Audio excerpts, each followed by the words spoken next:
Lección 10. Descanso sabático. 6 días trabajarás, mas el séptimo día será de reposo. Santa convocación. Ningún trabajo harás. Día de reposo es de Jehová, en donde quiera que habitéis. Levítico 23, 3. Esta semana volveremos a tratar el tema del descanso sabático, pero lo analizaremos con más detalle. Comprenderemos así la gran importancia de este mandamiento. El primer punto que vamos a analizar es acuérdate. Es muy interesante y llamativo que este es el único mandamiento del Decálogo que comienza con esta palabra, acuérdate. Pareciera que Dios sabía de antemano que al hombre caído en el pecado le sería muy fácil olvidar la ordenanza de descansar el séptimo día, el sábado. El mandamiento insiste en recordar el día de descanso, porque por muy importantes que sean las actividades humanas, éstas encierran muchas trampas, entre otras, la de hacernos depender de nuestras propias realizaciones. En toda sociedad existe el peligro de que el hombre se despersonalice en el trabajo y se convierta en parte de una mera cadena de producción, o que, por el contrario, consciente de su poder, actúe como dueño absoluto de todo lo que tiene a su disposición. Jesús y sus discípulos guardaron el sábado y durante los siglos II y III los cristianos honraban el sábado y el domingo en todo el Imperio Romano. El domingo era honrado en reconocimiento de la resurrección de Cristo y el sábado por ser el día de reposo bíblico.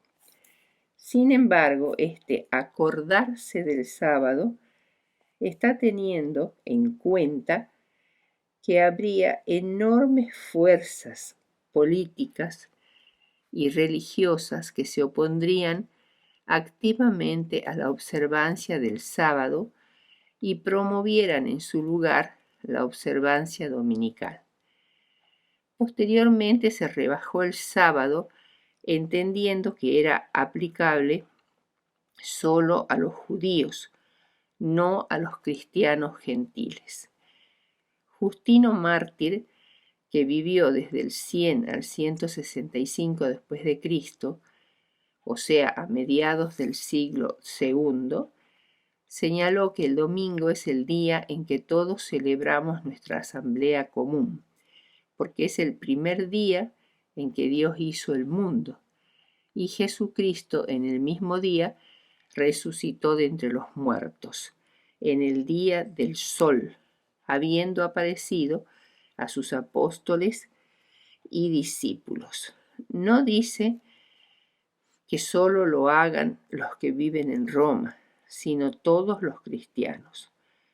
Por otro lado, consideraba que el sábado había sido dado únicamente a los judíos. En Galia, la actual Francia, encontramos a Ireneo, hacia el año 180 después de Cristo, oriundo de Éfeso y destinado como obispo a la Galia. Él señaló en sus escritos que Jesús guardó el sábado estando Jerusalén aún segura, es decir, mientras el templo de Jerusalén siguiese en pie, pero una vez que fue destruido en el año 70 después de Cristo, la ley del sábado llegó a su fin. Según él, la ley del sábado no era parte del Decálogo. Teófilo de Antioquía, a fines del siglo II, y Tertuliano, en la colonia romana de Cartago, África del Norte, sostenían la misma postura, que Jesús había observado el sábado, pero que fue abolido en el Nuevo Testamento por el mismo Creador. Orígenes de Alejandría, en Egipto, a fines del siglo II, afirmó que el propio Cristo había abandonado la circuncisión física y un sábado literal, y que los cristianos observamos semanalmente el día del Señor, o sea, el domingo, y el día de la preparación, refiriéndose al viernes, como día de ayuno muy generalizado en esta época. A pesar de todo esto, había zonas restringidas de observadores del verdadero sábado en los siglos II y III. La primera ley dominical fue promulgada por Constantino, emperador de Roma, el 7 de marzo del año 321, que decretaba lo siguiente: todos los jueces y la gente de la ciudad y los artesanos descansarán el venerable día del sol. Sin embargo, la gente del campo puede dedicarse con libertad al cultivo de sus huertas, porque ocurre con frecuencia estar mejor adaptado para plantar el cereal en los surcos o las vides en las zanjas, para que no perezca la ventaja dada por la providencia celestial en un breve periodo de tiempo. En realidad, esta ley secular, no religiosa, abarcaba un pequeño porcentaje de la población que vivían en ciudades y eximía a la población rural, mayormente agricultores. Sin embargo, hubo un resurgimiento del sábado a mediados y finales del siglo IV, especialmente por influencia del concilio de la Odisea, hacia el año 360, que requirió que en sábado se leyeran los evangelios y que se celebrara la cena del Señor. Esto se dio especialmente en Egipto por una orden monacal que existía en ese país. En resumen, durante los siglos segundo y tercero, especialmente en los comienzos del tercero, sugiere que en esta época se enseñaba sustancialmente la misma teología sobre el sábado y el domingo en todo el Imperio Otomano. En todo el Imperio Romano. Todo esto está en armonía con la afirmación de Pablo en 2 de Tesalonicenses 2:7, en el sentido que el misterio de la iniquidad o de la maldad ya obraba a mediados del siglo I. Durante los siglos IV y V, el sábado fue respetado junto con el domingo en las iglesias copta, que es la iglesia egipcia, en la iglesia armenia y la de lengua griega. La iglesia norteafricana fue destruida por la invasión musulmana del siglo VII. La iglesia armenia, que se aferró lealmente al sábado durante siglos, y la iglesia copta, que lo observa de alguna manera aún hoy. La iglesia nestoriana, que por excepción no aceptó el sábado, fueron también víctimas de la invasión musulmana. La iglesia de lengua griega observó el sábado junto con el domingo durante muchos siglos, pero finalmente el Islam invadió la moderna Turquía y los Balcanes, pero no Grecia, y conquistó Constantinopla en 1453. Por ello, la Iglesia romana fue durante los 1260 años de la supremacía papal, desde el 538 hasta el 1798, la que se opuso de forma más destacada al sábado, imponiendo el domingo en su lugar. En el año 381 hubo delegados romanos presentes en el primer concilio de Constantinopla, que pretendía abolir la práctica de ayunar en sábado. La primera ley dominical religiosa aprobada en Occidente difería de la anterior ley de Constantino del año 321 y fue la emanada del Concilio de Orleans en el 538 después de Cristo, que era más importante que la ley de Constantino en 3 aspectos.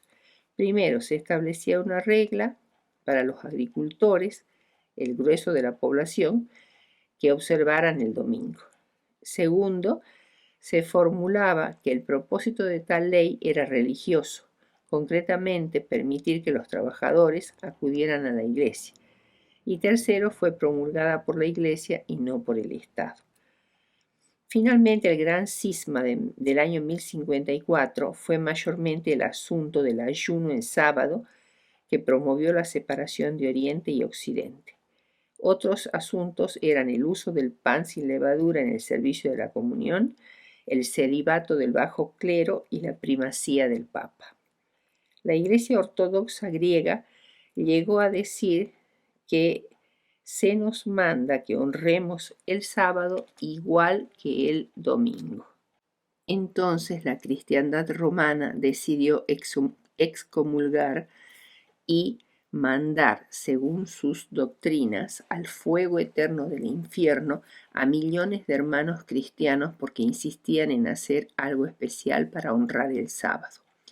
Finalmente, Tomás de Aquino, en el siglo XIII, un teólogo católico de gran peso, declaró específicamente: en la nueva ley, la observancia del domingo suplanta la del sábado, no por virtud del precepto de la ley, sino por la decisión de la Iglesia y la costumbre del pueblo cristiano. Y el arzobispo de Reggio, en el crucial concilio de Trento, sentenció de forma sonora que el sábado, el día más glorioso de la ley, se ha cambiado al día del Señor, domingo, por la autoridad de la Iglesia. Veamos ahora si el domingo tiene algún prestigio particular en la actualidad en los países del mundo entero. La respuesta es afirmativa en los 5 continentes.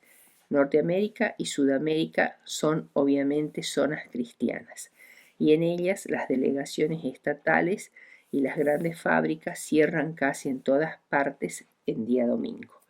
En Europa se da la misma situación, aunque se califica a los países de la Europa occidental como postcristianos y a los de Europa oriental que han estado bajo el dominio del comunismo, sin embargo, siguen la misma costumbre.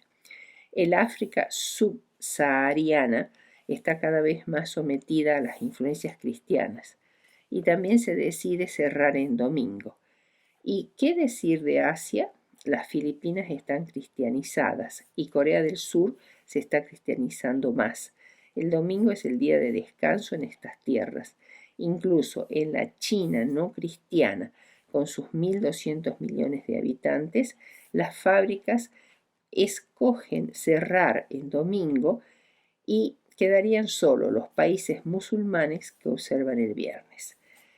Concluimos en que en los 5 continentes, América, Europa, África, Oceanía y Asia, el domingo tiene un prestigio excepcional en el momento actual. ¿Es entonces pertinente que el mandamiento bíblico diga acuérdate del día de reposo para santificarlo? El segundo punto es acuérdate de la creación. El sábado nos recuerda, primero, que fuimos creados a imagen de Dios. Somos únicos entre todo lo que Dios creó en este mundo. Segundo, que Dios creó todo con cuidado y precisión, para que vean y adviertan y entiendan todos que la mano de Jehová hace esto y que el Santo de Israel lo creó. Isaías 41:20. Al plantar los árboles del bosque, dijo: daré en el desierto cedros, acacias, arrayanes y olivos. Pondré en la soledad cipreses, pinos y bojes juntamente. Isaías 41:9. La precisión de la naturaleza descarta por sí sola la evolución por casualidad. La ornitología ha descubierto, por ejemplo, que existe un número exacto de escamas en la pata de la perdiz y que el águila calva tiene invariablemente 7 plumas en la cola. Como a David, el sábado nos recuerda que tal conocimiento es demasiado maravilloso para mí. Salmo 139:6. Tercero, la evidencia de la belleza en la naturaleza. La belleza de la naturaleza es un idioma que nos habla sin cesar. Existe una lección en el arco iris y en los diversos objetos de la naturaleza, los campos verdes, los encumbrados árboles, los capullos y las flores, la nube pasajera, la lluvia, el murmurante arroyo, el sol, la luna y las estrellas de los cielos, todo invita a nuestra atención y meditación y nos obliga a familiarizarnos con aquel que los hizo a todos. El sábado también nos recuerda nuestra responsabilidad en la creación.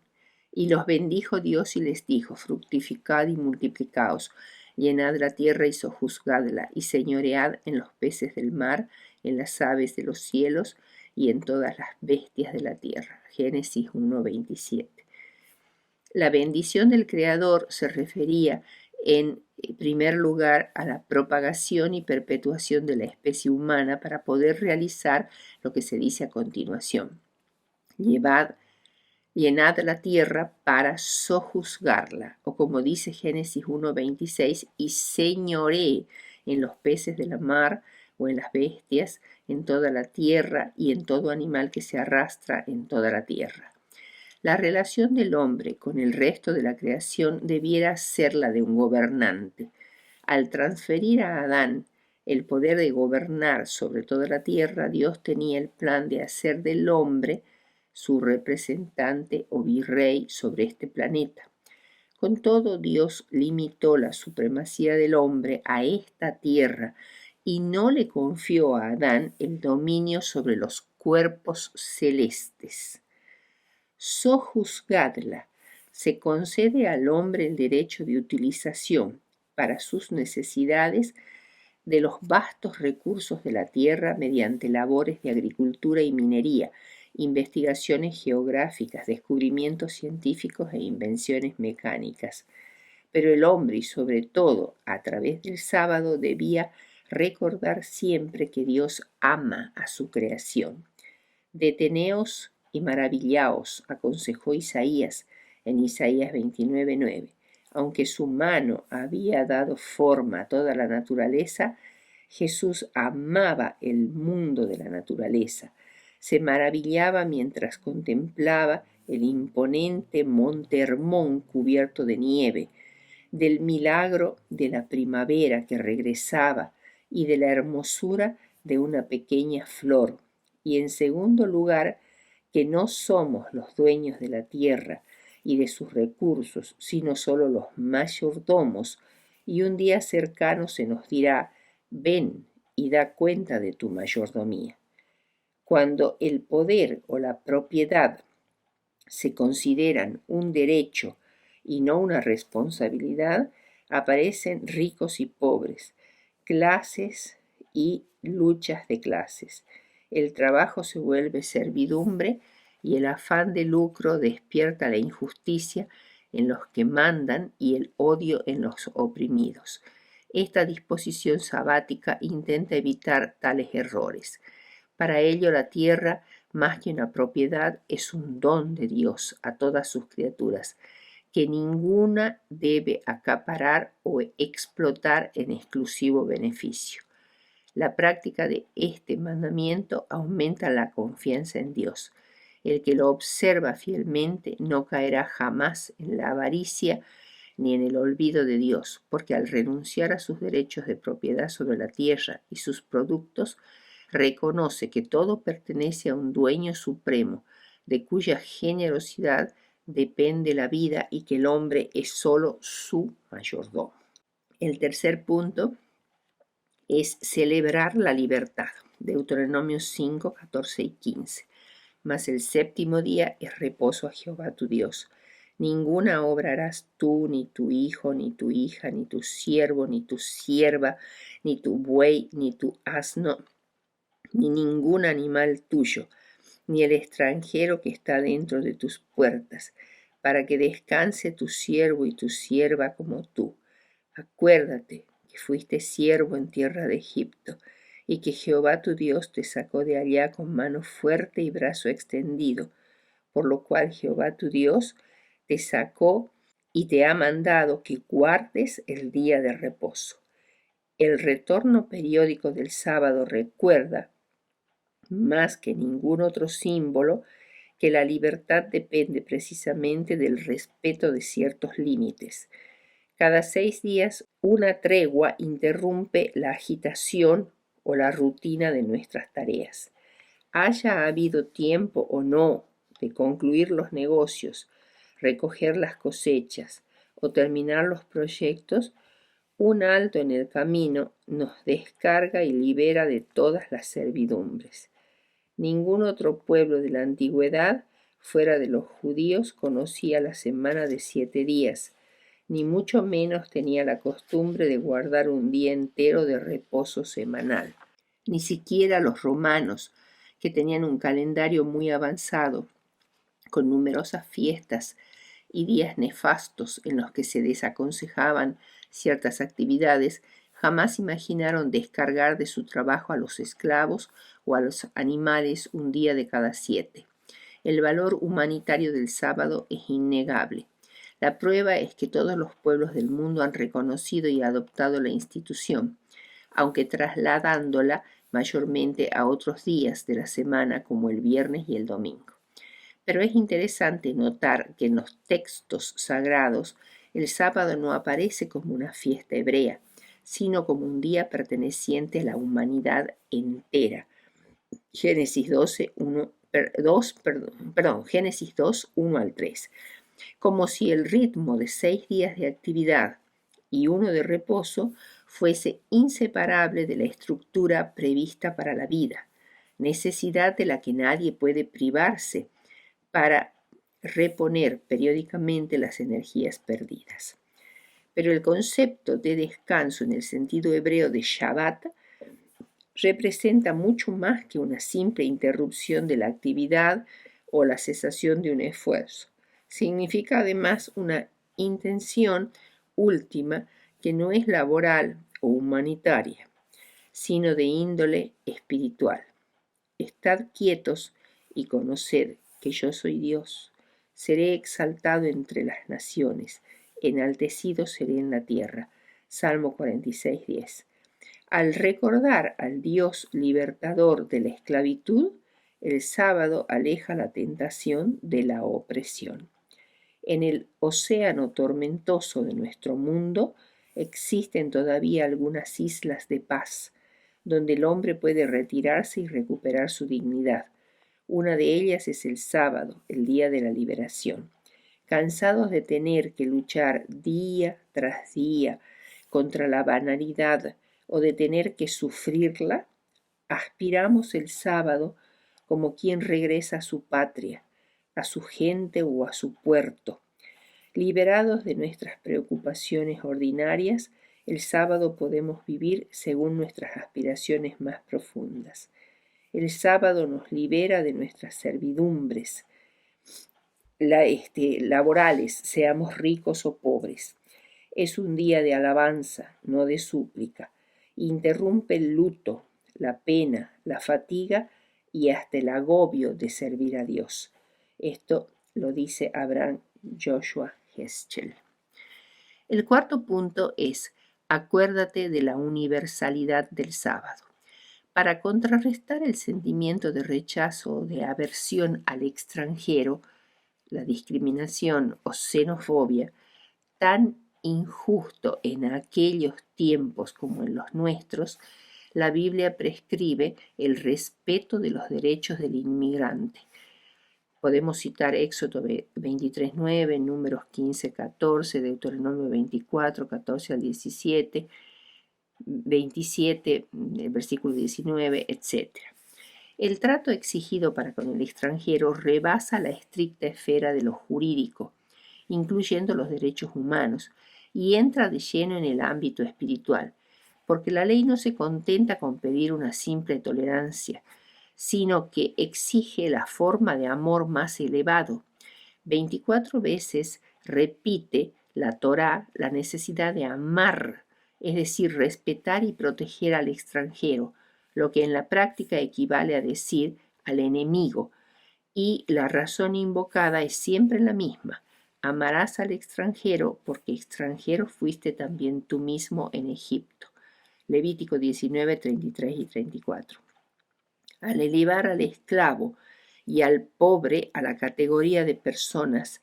La ley instruye para todos el derecho al trabajo y al descanso.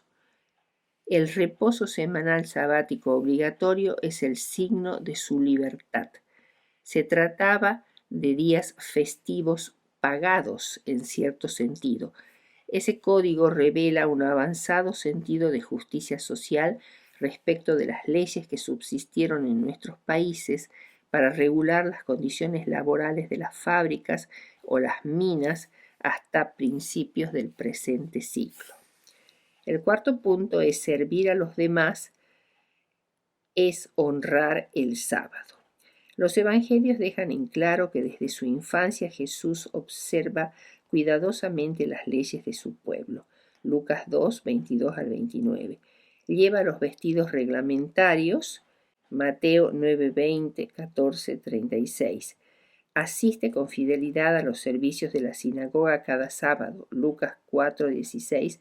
Y se refiere a la ley como la expresión de la voluntad de Dios tanto para sí mismo como para los demás.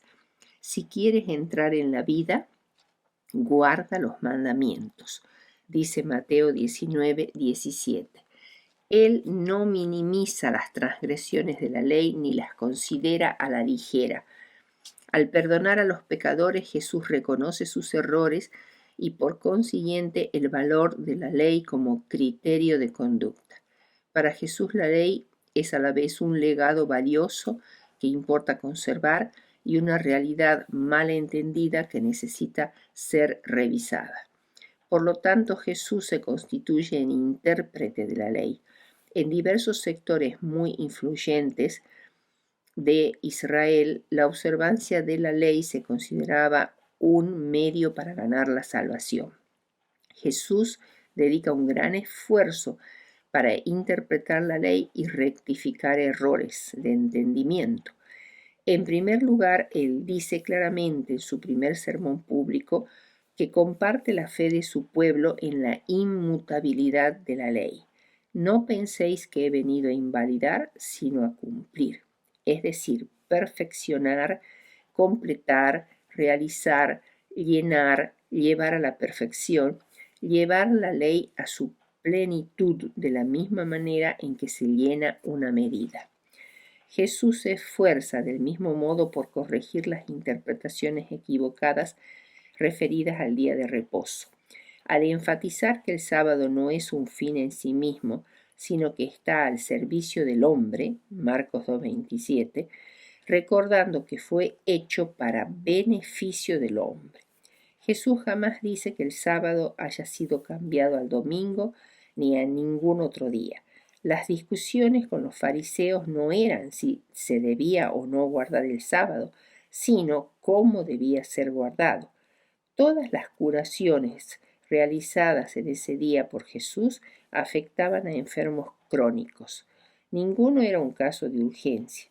Pudo haberlas realizado en otro día, pero no lo hizo a propósito. Sanó en sábado porque no había mejor día para hablar de libertad que el sábado. Para él, la solidaridad cuenta más que el reposo pasivo. Actuar en favor del otro cuenta más que dejar de actuar. Jesús devuelve al sábado su profunda intención al ir más allá del precepto y sacar a la luz el principio que lo inspira. Jesús se considera todavía Señor del sábado, Marcos 2, 27 y 28. No respeta el sábado porque era judío, lo hace porque estaba convencido de su utilidad. Los que entran en la realidad espiritual del reposo adoran a Dios, no al sábado. Disfrutan de su comunión en ese día, en lugar de mortificarse con él. Disfrutan de sus beneficios como un anticipo de la felicidad plena del más allá. Y el sexto punto, finalmente, nos habla del sábado como señal de pertenencia. Tú hablarás a los hijos de Israel diciendo, en verdad vosotros guardaréis mis días de reposo, porque es señal entre mí y vosotros por vuestras generaciones, para que sepáis que yo soy Jehová que os santifico. Éxodo 31:13. Dios ya había dado a los israelitas la señal de la circuncisión como símbolo en la carne de la relación del pacto que había entre él y su pueblo. Ahora se daba el sábado como otra señal de esta relación de pacto, no ya en la carne, sino en el corazón. El sábado era la señal distintiva de lealtad a Dios y por lo tanto su violación era una ofensa gravísima, un acto de traición al gobierno divino. Esta admonición fue dada cuando Dios ordenó que se construyera su tabernáculo donde pudieran adorarle los israelitas durante su peregrinación por el desierto. Debido a lo sagrado de la obra y la necesidad de premura, algunos arguyeron que la obra del tabernáculo debía seguir adelante en el sábado, además de los otros días de la semana. Recibieron la orden de no hacerlo en forma expeditiva. El sábado no debía emplearse como un día de trabajo. Hasta ese punto es celoso Dios en honrar el monumento recordativo de la creación. Comentario Bíblico Adventista, tomo 1, página 1122. Por otro lado, los 144.000, el remanente de Dios, evitando la marca de la bestia, recibirán el sello del Dios vivo, la observancia del sábado, que los identifica como verdaderos hijos de Dios. El sábado es un recordatorio constante de nuestros orígenes, nuestra liberación, nuestro destino y nuestra responsabilidad hacia los parias y marginados. También es la señal amorosa de Dios de que somos suyos y que nos ama y nos guardará hasta el mismo fin.